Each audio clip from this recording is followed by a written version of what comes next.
Start by taking a fabric of your choice.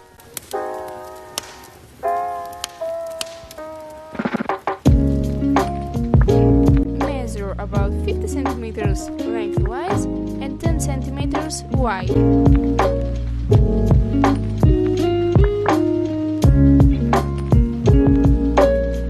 Cut it, and after you flip it, sew the wrong edges together.